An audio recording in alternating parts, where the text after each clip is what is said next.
एक ड्राफ्ट होता है ना, किस चीज का ड्राफ्ट होता है? लेजिस्लेशन का, यानी जो भी चीज आगे यानी 50% से ज्यादा जो लोग हैं वो इसके फेवर में होने चाहिए। उसके बाद दूसरा क्या होता है? 50% से ज्यादा कौन? जो प्रेसिडेंट है। प्रेसिडेंट बोलेंगे तभी मनी बिल आता है। साथ साथ राज्यसभा की पावर कम कैसे है? क्योंकि ये अमेंड नहीं कर सकते हैं इसको, ये इसको रिजेक्ट भी नहीं कर सकती है राज्यसभा।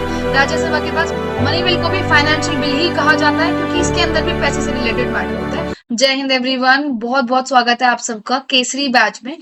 इसमें हम लोग पॉलिटी का सेगमेंट स्टार्ट कर रहे हैं। पॉलिटी में हम लोग ऑलरेडी टाइप्स ऑफ बिल्स वाला टॉपिक स्टार्ट कर चुके हैं, जिसमें से कि फर्स्ट पार्ट में, पार्ट 1 में हम लोगों ने क्या पढ़ा था? 2 टाइप्स के बिल्स पढ़े थे। कौन कौन से पढ़े थे? ऑर्डिनरी बिल पढ़ा था और साथ में मनी बिल पढ़ा था, है ना। ऑर्डिनरी बिल और मनी बिल के बाद अब आती है पार्ट 2 की बारी। पार्ट 2 में हम लोग पढ़ेंगे क्या? पार्ट सेकंड में होगा आपका फाइनेंशियल बिल्स और कॉन्स्टिट्यूशनल अमेंडमेंट बिल्स। सबसे पहले अगर दोबारा से एक बार जीरो पे आए तो बिल्स क्या चीज है आपको याद होंगे? ये एक ड्राफ्ट होता है ना। किस चीज का ड्राफ्ट होता है? लेजिस्लेशन का, यानी जो भी चीज आगे लॉ बनने वाली है उसका आपने एक ड्राफ्ट रेडी कर लिया है तो वो क्या कहलाता है? बिल कहलाता है। ठीक है। जैसे कि रील्स बनती है तो रील्स के लिए भी पहले एक ड्राफ्ट रेडी होता है ना। जो आपने एक जो भी अपनी क्लिप बनाई है वो क्या है? एक ड्राफ्ट है ना। बाद में जब उसे पब्लिश कर दोगे तो वो एक रील बन जाएगी, है ना। इसी तरीके से ये क्या है? एक बिल है। बाद में जब ये पब्लिश हो जाएगा तो ये मतलब इनैक्ट हो जाएगा तो ये लॉ बन जाएगा। अगर हम रिवाइज करें ऑर्डिनरी बिल्स को तो फिर ऑर्डिनरी बिल्स में लोकसभा और राज्यसभा की क्या होती है? को इक्वल पावर्स होती है ना। ऑर्डिनरी बिल को पास करने के लिए आपको क्या चाहिए होती है? सिंपल मेजोरिटी चाहिए होती है दोनों हाउसेज में, वो भी कैसी? Present and voting. पीएनबी का मतलब क्या है? प्रेजेंट एंड वोटिंग की, यानी 50% से ज्यादा जो लोग हैं वो इसके फेवर में होने चाहिए। उसके बाद दूसरा क्या होता है? 50% से ज्यादा कौन? जो प्रेजेंट है ना। और दूसरी चीज इसके अलावा दोनों के पास इक्वल पावर्स तो है ही। इंट्रोड्यूस कौन करेगा? गवर्नमेंट मेंबर भी कर सकता है कोई, मतलब गवर्नमेंट मिनिस्टर भी कर सकता है या फिर कोई प्राइवेट मेंबर भी कर सकता है। तो ऑर्डिनरी बिल्स जो हैं साथ साथ में इस पे प्रेसिडेंट की जब वो हो जाएंगी एसेंट तो ये क्या बन जाएगा? ये एक लॉ बन जाएगा। सिंपल ऐसा ही होता है ना। ऑर्डिनरी बिल पे आप कोई भी टाइप का वीटो की पावर भी प्रेसिडेंट अपनी एक्सरसाइज कर सकते हैं। ऑर्डिनरी बिल को प्रेसिडेंट की रिकमेंडेशन की भी जरूरत नहीं होती है ना। ये सब चीजें हमने पढ़ी थी। अगर हम वापस दूसरे वाले बिल पे आए, मनी बिल पे, तो मनी बिल सबसे ज्यादा इंपॉर्टेंट वाला बिल था। इसमें लोकसभा की ओवरराइडिंग पावर्स होती हैं ओवर दी राज्यसभा। राज्यसभा के पास कम पावर है, लोकसभा के पास बहुत सारी पावर है। इंट्रोड्यूस भी कहाँ होता है? लोकसभा में होता है। प्रायर रिकमेंडेशन होनी चाहिए ना। किसकी? प्रायर रिकमेंडेशन होनी चाहिए किसकी? प्रेसिडेंट की। प्रेसिडेंट बोलेंगे तभी मनी बिल आता है। साथ साथ राज्यसभा की पावर कम कैसे है? क्योंकि ये अमेंड नहीं कर सकते हैं इसको, ये इसको रिजेक्ट भी नहीं कर सकती है राज्यसभा। राज्यसभा के पास 14 डेज का पीरियड होता है। 14 डेज के अंदर अंदर ही उसको उस बिल को पास करना पड़ता है, मनी बिल को। अगर वो पास नहीं करेगी तो हम क्या मानेंगे? 14 दिन के अंदर अंदर कि भाई ऑलरेडी पास्ड है। ठीक है, यानी it is deemed to be pass within the 14 days. इसके अलावा मनी बिल जो होता है फाइनेंशियल मैटर से डील करता है। ठीक है, टैक्सेशन से, पब्लिक एक्सपेंडिचर से, है ना। कंसोलिडेटेड फंड ऑफ इंडिया से पैसा निकालना है अगर सरकार को तो उसे क्या लाना पड़ता है? मनी बिल लेके आना पड़ता है। So this is all about money bill. और मनी बिल के अंदर जॉइंट सिटिंग का भी कोई प्रोविजन नहीं है, जॉइंट सिटिंग इसमें नहीं होती। ठीक है, अगर इतना याद है तो अब हम आगे बढ़ते हैं। That is financial bills. Financial bill जो होते हैं, अब ये कह रहे हैं कि फाइनेंशियल बिल 3 टाइप के। अब सिंपल अगर है, फाइनेंस का मतलब क्या है? रुपए से, है ना। तो मनी बिल भी एक टाइप का क्या ही हुआ? मनी बिल भी एक टाइप का फाइनेंशियल बिल ही हुआ। इसके अलावा फाइनेंशियल बिल कैटेगरी 1 और फाइनेंशियल बिल कैटेगरी 2, ठीक है, ये 2 टाइप्स के फाइनेंशियल बिल्स होते हैं। मनी बिल को भी फाइनेंशियल बिल ही कहा जाता है क्योंकि इसके अंदर भी पैसे से रिलेटेड मैटर होता है, टैक्स वगैरह वाला, है ना। और फाइनेंशियल बिल फर्स्ट में क्या है, सेकंड में क्या है, दोनों में क्या डिफरेंस है, वो भी हम आगे देखेंगे। अगर हम थोड़ा और मोटा मोटा बात करें तो मनी बिल जो थी वो आर्टिकल 110 में था। एक्सक्लूसिव मैटर्स होने चाहिए जो आर्टिकल 110 में लिखे हुए हैं, जो टैक्स से रिलेटेड थे, है ना, इन सब चीजों से थे रिलेटेड। फिर आता है financial bill category 1। Financial bill category 1 में ये कौन सा आर्टिकल में है? वेरी इंपॉर्टेंट, ये है आर्टिकल 117 क्लॉज 1 में। ठीक है, इसमें टैक्सेशन, एक्सपेंडिचर, ये सब तो होता ही है, साथ साथ में प्लस करके और भी मैटर्स होते हैं। यानी कि कुछ बातें तो होंगी जो टैक्स से रिलेटेड होंगी, जो एक्सपेंडिचर से रिलेटेड होंगी, बट इतना ही नहीं होगा, साथ में कोई ऑर्डिनरी बिल की भी चीजें होंगी, मतलब ऑर्डिनरी बिल की कहो या फिर और भी अदर क्लॉजेज होंगे। ठीक है, देन आता है financial bill category 2। Financial bill category 2 article 117 में ही है, क्लॉज 3। इसमें क्या होता है? इसके अंदर एक्सपेंडिचर आएगा, कंसोलिडेटेड फंड, मतलब एक्सपेंडिचर की तो बात कर रहा है, लेकिन है ये एक ऑर्डिनरी बिल ही। मतलब इसमें थोड़ा बहुत तो मामला होगा पैसों का, यानी आप ये लगा सकते हो कि 99% ऑर्डिनरी बिल ही होता है, बस 1% इसके अंदर पैसों से रिलेटेड मैटर होता है, इसलिए इसको फाइनेंशियल बिल कैटेगरी 2 कहा जाता है। ओके बेटा, फाइनेंशियल बिल कैटेगरी ए यानी आर्टिकल 117 फर्स्ट क्लॉज में जो था वो क्या है? Taxation expenditure plus other matters, okay. Introduce होगा सिर्फ और सिर्फ लोकसभा में विद प्रेसिडेंट्स रिकमेंडेशन। क्या ये आपको फीचर मनी बिल जैसा नहीं लग रहा कि भाई जैसा मनी बिल में हुआ था वैसा ही हो रहा है? वहां पर भी वो लोकसभा में आता है, प्रेसिडेंट के रिकमेंडेशन से आता है। फाइनेंशियल बिल कैटेगरी ए भी रिकमेंडेशन से ही आएगा और सिर्फ लोकसभा में ही आ सकता है, ठीक है। Becomes like ordinary after Lok Sabha passage, यानी कि एक बार लोकसभा ने इसको पास कर दिया तो जब ये राज्यसभा के पास जाएगा तो राज्यसभा इसको बिल्कुल ऑर्डिनरी बिल की तरह ही समझेगी, ऑर्डिनरी बिल की तरह इसको पास करेगी। ऑर्डिनरी बिल पे जैसे वो सारी पावर चला सकती है ना अपनी, इस पे भी सारी पावर चलाएगी, यानी इसको पास भी कर सकती है, इसको रिजेक्ट भी कर सकती है और तो और इसको अमेंड भी कर सकती है, ठीक है। तो राज्यसभा कैन रिजेक्ट और amend this bill, financial bill category A. Joint sitting भी इस पे पॉसिबल है, तो यानी कि फाइनेंशियल बिल कैटेगरी ए जो है वो कुछ कुछ हिस्से उसके पास मनी बिल के हैं और कुछ छोटे हिस्से जो है उसके पास ऑर्डिनरी बिल वाले भी हैं, है ना।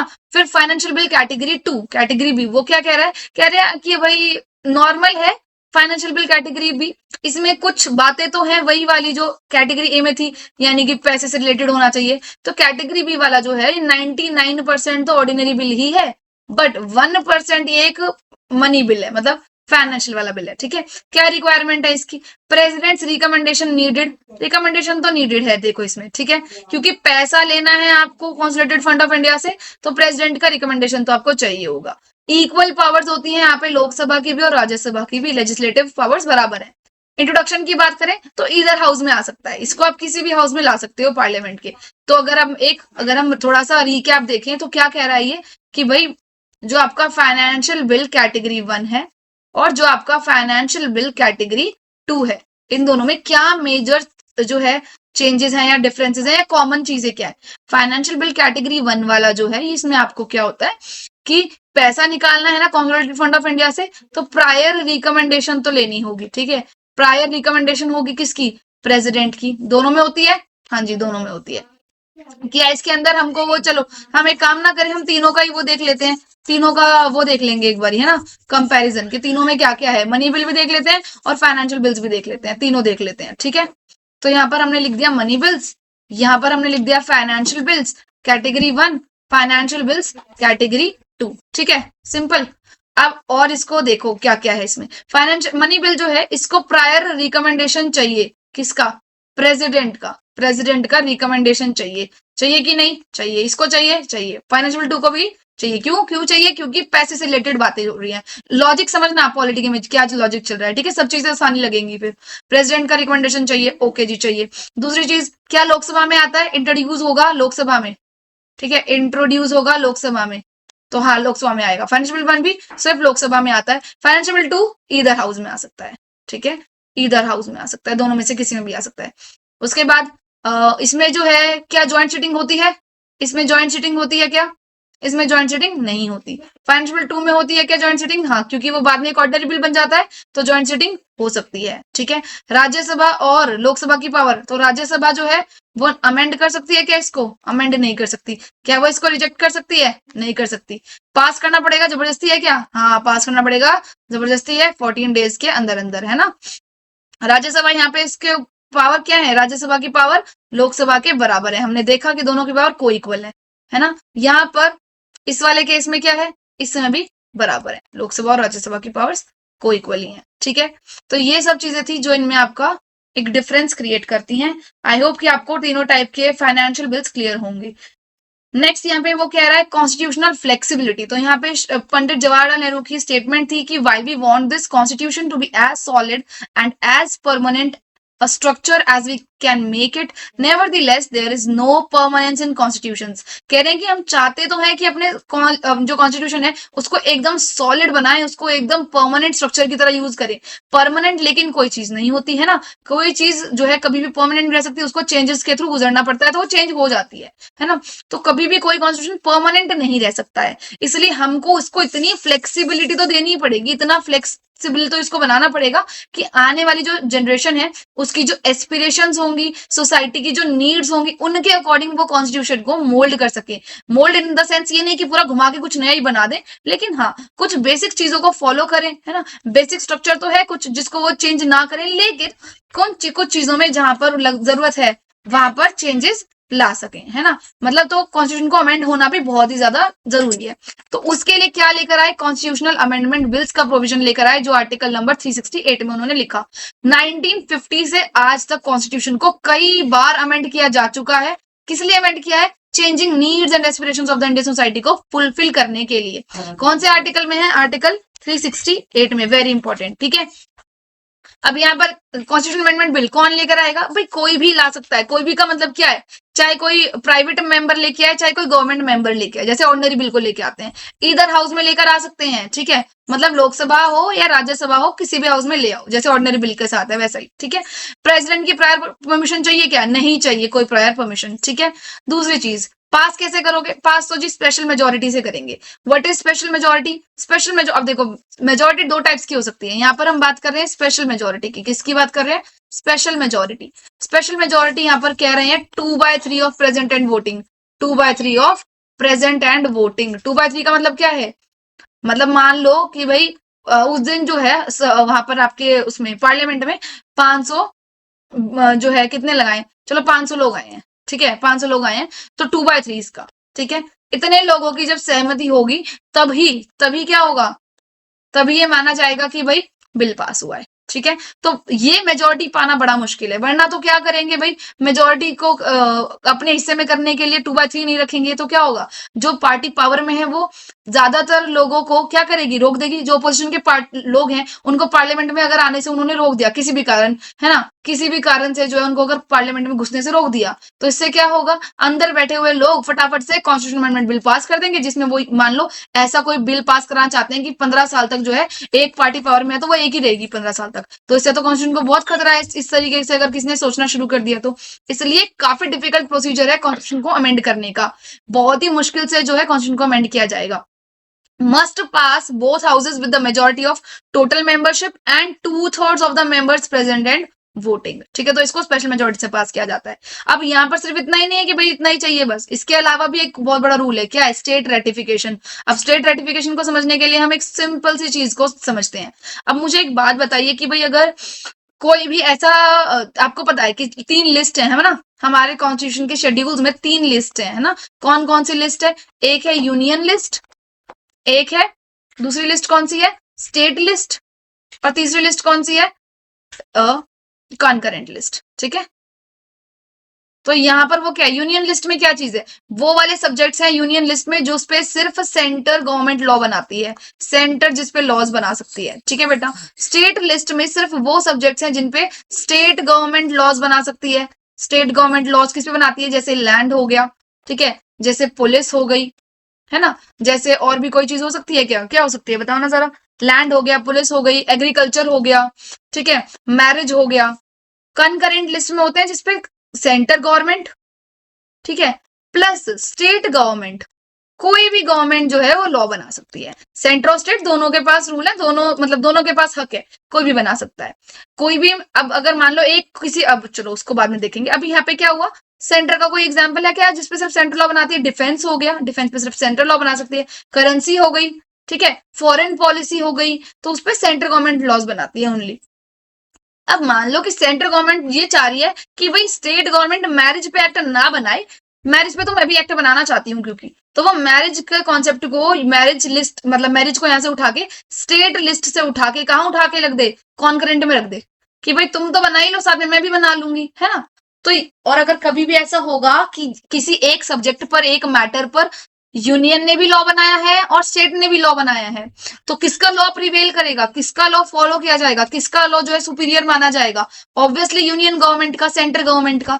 तो कभी भी अगर ऐसा होगा कि यूनियन गवर्नमेंट और स्टेट गवर्नमेंट दोनों के लॉज सेम सब्जेक्ट बने हुए हैं, तो यूनियन का लॉ प्रिवेल करेगा, ठीक है। अभी यहाँ पे हम लोग क्या समझ रहे हैं कि मैरिज वाला कॉन्सेप्ट यहाँ से उठा के इन्होंने कंकरेंट में डाल दिया।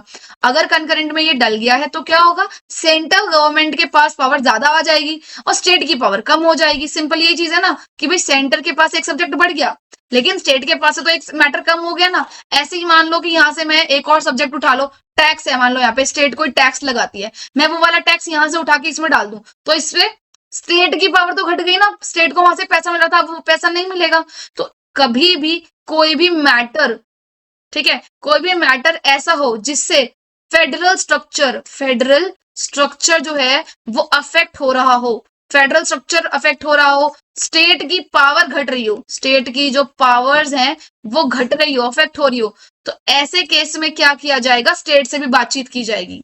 ठीक है, यूनियन गवर्नमेंट एवं ही उठ के स्टेट के पावर को कम नहीं कर सकती है। यूनियन गवर्नमेंट को क्या करना पड़ेगा रेटिफिकेशन। ठीक है, रेटिफिकेशन बाय स्टेट्स। इसका क्या मतलब होता है कि भाई आपको स्टेट गवर्नमेंट से भी पूछना पड़ेगा, क्या स्टेट गवर्नमेंट राजी है कि नहीं इस काम के लिए।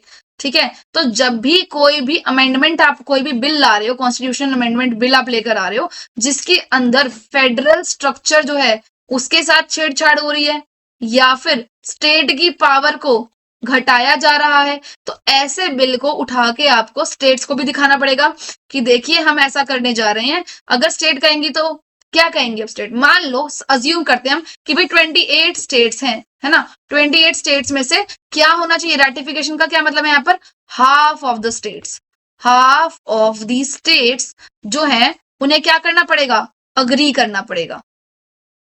अग्री यानी फेवर में आना पड़ेगा उस बिल के। अगर half of the states constitutional amendment bill के फेवर में आ गई है ना बच्चे, तो फिर इसका मतलब ये है कि कॉन्स्टिट्यूशनल अमेंडमेंट बिल पास हो जाएगा। ठीक है, यानी वो पास होने की बिल्कुल राह पे आ जाएगा। अब यहाँ पे इसका मतलब हाफ का मतलब बिल्कुल हाफ ही है। ठीक है, 28 है तो इसका मतलब उसकी आधी, यानी कि अगर 14 स्टेट्स ने बोल दिया कि हाँ, 14 स्टेट्स ने बोल दिया यस बढ़िया बिल है कर दो काम, तो फिर ये बिल आगे बढ़ जाएगा। फिर बाकी की 14 स्टेट जो कुछ बोल ही नहीं रही है, ना यस बोल रही है ना नो बोल रही है, उनका क्या, उनको कुछ नहीं। अगर वो कुछ नहीं भी बोलेंगी तो भी ये बिल पास हो जाएगा। बस जरूरी क्या है, ये हाफ स्टेट्स, पहले 12 लोगों ने बोला हाँ, 13 स्टेट ने बोला हाँ, 14th स्टेट जिस दिन हाँ बोल देगी उस दिन ये बिल आगे बढ़ जाएगा। ठीक है, 15 स्टेट का हम वेट नहीं करेंगे कि वो भी यस और नो बोले। ये 14 स्टेट कौन सी होंगी, डजंट मैटर। ये 14 स्टेट्स को कितने दिन में हाँ बोल रहा है, नो टाइम लिमिट। ठीक है, तो कॉन्स्टिट्यूशन ने कोई टाइम लिमिट सेट नहीं करी है स्टेट्स के लिए कि आपको इतने दिन में यस बोलना है, इतने दिन में नहीं बोलना। ठीक है, ऐसा कोई लिमिट सेट नहीं किया गया है। ओके बेटा, याद रखना। सो अब यहाँ पर ये क्या बोल रहे हैं कि स्पेशल मेजोरिटी चाहिए एक, तो fine, 2/3 of the members present in voting, okay fine. State ratification कब होगा, अगर फेडरल स्ट्रक्चर अफेक्ट हो रहा है तो क्या जरूरत है आपको, रेटिफिकेशन किसकी, at least half of the state legislatures की जरूरत पड़ेगी। Okay, then last step presidential assent. यहाँ पर प्रेसिडेंट जो है वो यहाँ पे लिखा है मस्ट गिव असेंट। मस्ट क्यों कह रहे हैं, क्योंकि ऑलरेडी ये जो कॉन्स्टिट्यूशन अमेंडमेंट बिल है ये इतनी मुश्किलों से पास होता हुआ आया है, तो अब इसको और रुकावट ना आए, इसलिए कह रहे हैं कि भाई अब आप इसको ना तो विद होल्ड करोगे ना इसको रिटर्न करोगे। तो एक तरह से आप ये बोल सकते हो कि प्रेसिडेंट जो है इस पे कोई अपना ये वीटो पावर नहीं चला पाएंगे। ठीक है, उन्हें वो उस पर साइन करके देना ही पड़ेगा। ठीक है, तो ये हो जाता है मस्ट गिव असेंट का मतलब। समझ में आई ये बात। तो यहाँ पर आपके ये चीज खत्म हुई है। यहाँ पर अमेंडमेंट की प्रोसेस की क्या डिटेल्स है, कह रहे कोई प्रोविजन नहीं है ज्वाइंट सिटिंग का, वेरी इंपॉर्टेंट। डिसएग्रीमेंट अगर हो जाता है तो no provision for joint sitting.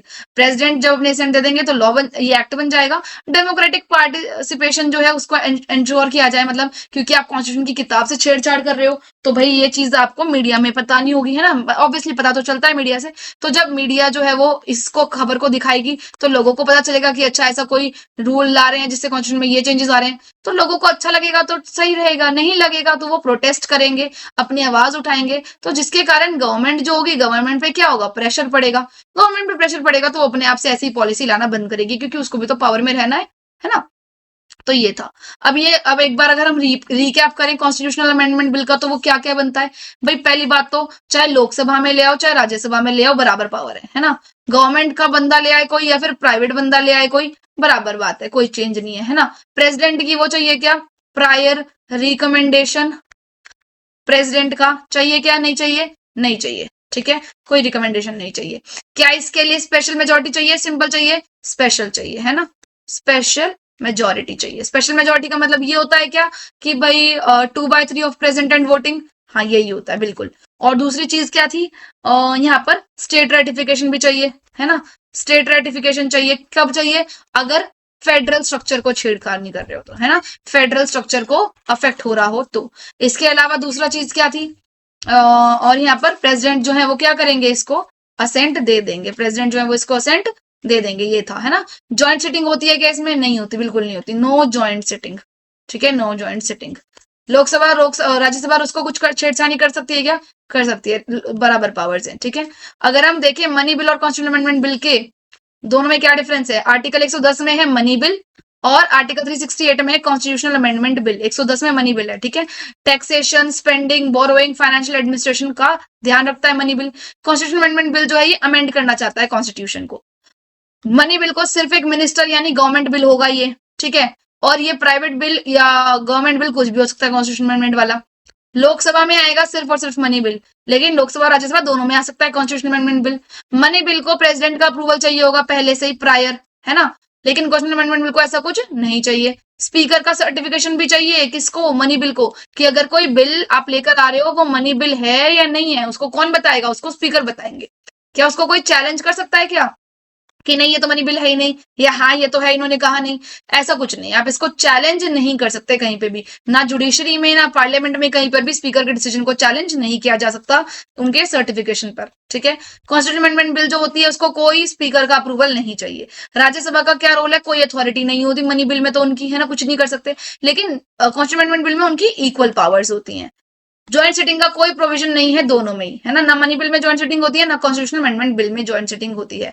Financial bills जो होते हैं वो फिस्कल मैटर्स से डील कर रहे थे। 3 कैटेगरी हमने पढ़ी थी, कौन सा, अभी मैंने बताया मनी बिल में पैसा आता है इसलिए इसको फाइनेंशियल बिल की कैटेगरी में डाल देते हैं। फाइनेंशियल बिल बाकी कैटेगरी ए और कैटेगरी बी या फिर 1 और 2 भी इसको बोलते हो, ठीक है। फिर अमेंडमेंट बिल जो है वो तो इवोल्यूशन और फ्लेक्सिबिलिटी को इंश्योर करने के लिए। अब हम इसी को देखते हुए कुछ क्वेश्चंस देखें अपने, तो क्या है पहला क्वेश्चन देखो, when a bill is referred to a joint sitting of both the houses of parliament, तो कैसे उसको it has to be passed bye.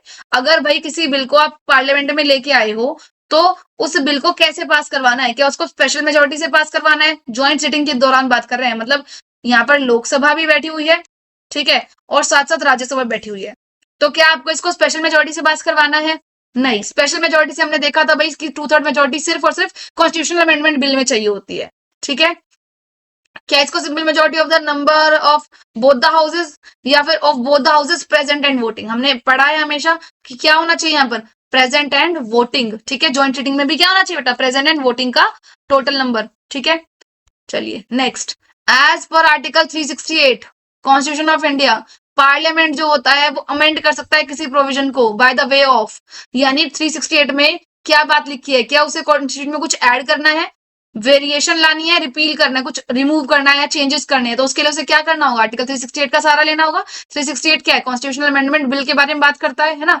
तो यहाँ पर क्या आता है आपके तीनों तरीके, तीनों ही बातें, तीनों वर्ड्स कॉन्स्टिट्यूशन में यूज किए गए हैं, okay. Next, which of the following statements are correct in respect of a money bill in the parliament, money bill के बारे में कौन सी बात सही है। आपको खुद पता है भाई कि मनी बिल जो होता है आर्टिकल 109 में लिखा हुआ है special procedure in respect of money bills. अच्छा चलिए देखते हैं इसमें से आपको क्या बताना है, करेक्ट बताना है। Money bill shall not be introduced in the council of states. Council of state क्या होती है, राज्यसभा होती है ना। काउंसिल ऑफ स्टेट क्या होती है, राज्यसभा। मनी बिल को इंट्रोड्यूस नहीं करना राज्यसभा में, बिल्कुल सही बात है भाई, नहीं करना होता राज्यसभा में तो उसको introduce. Rajya Sabha can either approve the bill or suggest changes but can not reject it. Rajya Sabha approve भी कर सकती है बिल को, चेंजेस भी ला सकती है, रिजेक्ट नहीं कर सकती। अप्रूव कर सकती है, suggest changes but can not reject it. The amendment, अच्छा नेक्स्ट है, amendment to a money bill suggested by Rajya Sabha have to be accepted by the Lok Sabha. जो अमेंडमेंट आएंगे मनी बिल में वो राज्यसभा ने जो आपको दिए हैं सजेस्टेड बाय द राज्यसभा, उसको लोकसभा को एक्सेप्ट करना ही पड़ेगा। क्या ऐसा कुछ है कि भाई एक्सेप्ट करना ही पड़ेगा, है ऐसा तो नहीं था मुझे लगता है। आपको याद है कुछ, ये पहले तो स्टेटमेंट लिख लें यहाँ पे 1 2 3 और ये 4th स्टेटमेंट, ठीक है। क्या आपको ऐसा याद है कुछ कि भाई मनी बिल जो है उसके अमेंडमेंट को राज्यसभा को एक्सेप्ट करना, amendment to money bill suggested by Rajya Sabha have to be accepted by Lok Sabha, ऐसा कुछ नहीं है ना। लोकसभा को जरूरी थोड़ी है उसके एक्सेप्ट करनी है, मतलब 4th स्टेटमेंट जो है वो गलत है तो हमने 4th को हटा दिया। हमने देखा कि 2nd स्टेटमेंट सही थी, तो 2nd तो ऑप्शन में होनी चाहिए, तीनों में है। The Rajya Sabha can either approve the bill or suggest changes but can not reject it. Suggest changes can either choice नहीं है उसके पास अप्रूव करने के लिए, है ना, उसे तो करना ही पड़ेगा ये काम। आर्टिकल 109 में थोड़ा था स्पेशल प्रोजेक्ट, 110 में था मनी बिल के बारे में, तो है ना। अभी हमने देखा था आर्टिकल 110 जो है वो मनी बिल के बारे में बात करता है, तो यानी first statement is not correct. अगर फर्स्ट करेक्ट नहीं है तो हमारे पास 2nd और 3rd करेक्ट आ जाती हैं, राइट। आर्टिकल 110 में ही था हमने पढ़ा जब मनी बिल, क्या आप लोगों को याद है, हाँ money bill is in article number 110। Okay, ध्यान रखना इसका। नेक्स्ट क्या है क्वेश्चन आपका? A deadlock between the Lok Sabha and the Rajya Sabha calls for a joint sitting of the parliament during the passage of. भाई डेडलॉक आ गया है, डेडलॉक मतलब कि जब दोनों जो है एक दूसरे पे सहमत नहीं हो पा रहे हैं तो जॉइंट सिटिंग करनी पड़ेगी, है ना? तो जॉइंट सिटिंग किससे आ सकती है बताओ? क्या कॉन्स्टिट्यूशन अमेंडमेंट बिल में जॉइंट सिटिंग का प्रोविजन था? क्या मनी बिल में जॉइंट सिटिंग का प्रोविजन था? क्या ऑर्डिनरी बिल में था? बिल्कुल, ऑर्डिनरी बिल में एक जो है ऑप्शन होता है जॉइंट सिटिंग का, लेकिन मनी बिल और कॉन्स्टिट्यूशन अमेंडमेंट बिल में नहीं होता। ठीक है, याद रखना इसको। और अभी हमने एक चार्ट भी बनाया था फाइनेंशियल बिल वाला, क्या आप लोगों को याद है कि फाइनेंशियल बिल में होता है या नहीं? ये रहा जॉइंट सिटिंग जो है, कहाँ गई जॉइंट सिटिंग? फाइनेंशियल बिल में भी हो रही है लेकिन मनी बिल और कॉन्स्टिट्यूशन बिल में नहीं होती। ठीक है, उसके बाद नेक्स्ट क्वेश्चन पे चलो। जितना ज्यादा आप पॉलिटी को वो करके पढ़ोगे, लॉजिक ढूंढ के, उतना इजी रहेगा ये आपके लिए। ठीक है, What will follow if a money bill is substantially amended by the Rajya Sabha? क्या होगा अगर मनी बिल को अमेंड किया है राज्यसभा ने? अगर मनी बिल तो भेजा था लोकसभा ने, लेकिन राज्यसभा ने उसको क्या कर दिया? अमेंड कर दिया। ठीक है, फिर क्या होगा? द लोकसभा में still proceed with the bill. Lok Sabha फिर भी प्रोसीड कर सकती है बिल के साथ, एक्सेप्टिंग और not accepting the recommendations. Lok Sabha can not consider the bill further. क्या ऐसा कुछ है कि भाई वो कंसिडर नहीं करेगी उसको आगे? ऐसा थोड़ा ना होता है, कंसिडर तो करेगी। लोकसभा में send the bill to Rajya Sabha, reconsideration के लिए तो लोकसभा बिल्कुल नहीं भेजेगी, क्योंकि लोकसभा के पास ज्यादा पावर होती है ना? द प्रेसिडेंट में कॉल जॉइंट सिटिंग नहीं आएगी बेटा मनी बिल में, तो आंसर नंबर क्या हो गया इसका? Option A. लोकसभा में still proceed with the bill, अभी भी वो प्रोसीड कर सकती है, चाहे वो एक्सेप्ट करे चाहे वो एक्सेप्ट ना करे रिकमेंडेशंस को, उस पर कोई फर्क नहीं पड़ता। Next question, consider the following statements regarding the money bills in India. If any question arises about whether a bill is money bill or not, the decision of the president is final. Statement 1 बोल रही है। Statement 2, a money bill is required to be passed by both the houses of the parliament. Third, the president cannot use his veto powers in the case of money bills. So this is your homework. ठीक है, this is your homework. ये incorrect ढूंढा इसमें से, ये ध्यान रखना। Find the incorrect. कौन सा ऑप्शन जो है वो करेक्ट होगा? होमवर्क है ये आपके लिए। आंसर आप मुझे इसका दोगे इन कमेंट्स। ठीक है, answer this question in comments. इसमें अगर कोई डाउट है तो आप मुझसे कमेंट्स में पूछ लेना। ये सेशन जो था ये आपको कैसा लगा? ठीक है, समझ आया कि नहीं आया ये भी मुझे बताना। अच्छा लगा या नहीं लगा? नेक्स्ट टॉपिक कौन सा पढ़ोगे वो भी बता सकते हो सजेशंस में। साथ साथ में अगर आपको ये जो पूरा है फाइल है ना, इसका आपको पीडीएफ फॉर्म चाहिए, ठीक है, नोट्स पीडीएफ चाहिए, तो वो आपको कहाँ पर मिलेगी? टेलीग्राम ग्रुप ज्वाइन कर लेना। ठीक है, वहां पर आपको क्लास की नोटिफिकेशंस, लाइव क्लासेस की नोटिफिकेशंस भी मिलेंगी और ये सब चीजें भी। तो टेलीग्राम का लिंक भी नीचे आपको डिस्क्रिप्शन में मिल जाएगा, वहां से आपसे ज्वाइन कर सकते हो। साथ साथ में आपको ऐप डाउनलोड कर लेनी है, जीत ऐप। ठीक है, बहुत सारा कंटेंट होगा आपका क्लासेस का, जो आपकी यहाँ पर क्लासेस चल रही है, जैसे पॉलिटी, हिस्ट्री, इको, साइंस, ठीक है, इन सब का जो कंटेंट होगा बहुत सारा, वो आपको ऐप पे मिलेगा। तो डाउनलोड कर लेना इसको प्ले स्टोर से। ठीक है, इसमें आपको सारी जो क्लास पीडीएफ्स होंगी एक जगह पर मिल जाएंगी और साथ साथ में बाकी का कुछ कंटेंट, कुछ लेक्चर्स आपको ऐप पे भी मिलेंगे। ठीक है, ये सेशन कैसे लगा मुझे कमेंट में जरूर शेयर करना। अब मैं आपको मिलूंगी अगले लेक्चर में। Till then take care, bye bye, have a good time and जय हिंद।